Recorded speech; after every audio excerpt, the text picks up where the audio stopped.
It is the ninth hour. Jesus is crucified and has been hanging on the cross for many hours now.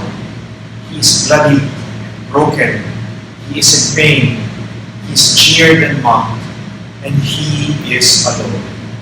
He looks to the crowd to find a friendly face, someone who can provide him a little bit of encouragement and strength, someone who can assure him that all will be well.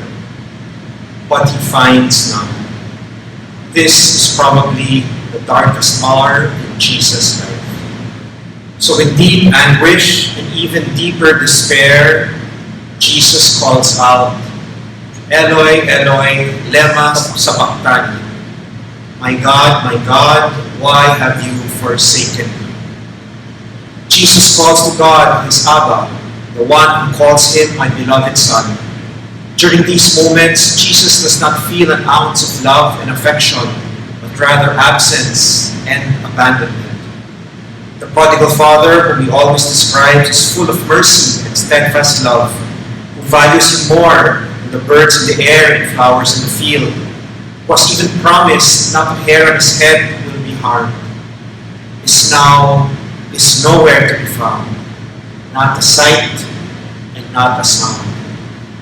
My God, why have you forsaken me? We too have found ourselves uttering these same words during our own experience of being abandoned, deserted by friends and family, when we find ourselves alone to face danger, persecution, and even death.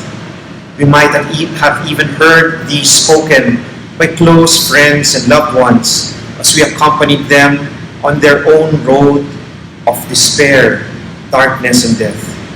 My God, why have you abandoned me?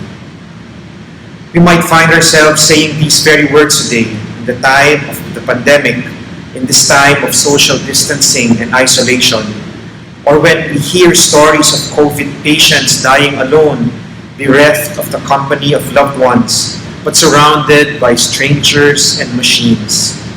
With all the things that are happening, we cry out, My God, why have you abandoned us?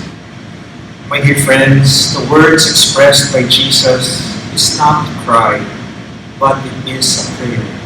A prayer taken from the first line of Psalm 22. As a matter of fact, the whole psalm is a prayer of faith. And so as Jesus feels his life being drained away, he does not allow despair to overcome him. He digs deep. He cries out to God for help. As his forefathers trusted in God, so does Jesus. He wagers on God, who he believes and knows will not be deaf to his call, and who will deliver him and save him from his enemies and from his suffering. As Jesus cries and prays, he looks at us as well. And as we look at him on the cross and meet his gaze, we are invited not only to have faith in Jesus, but we are called to have the faith of Jesus. To turn to God as we face our fears, the darkness, and isolation, and to have courage and trust that He, our Father, will answer us even if we wait in silence. Amen.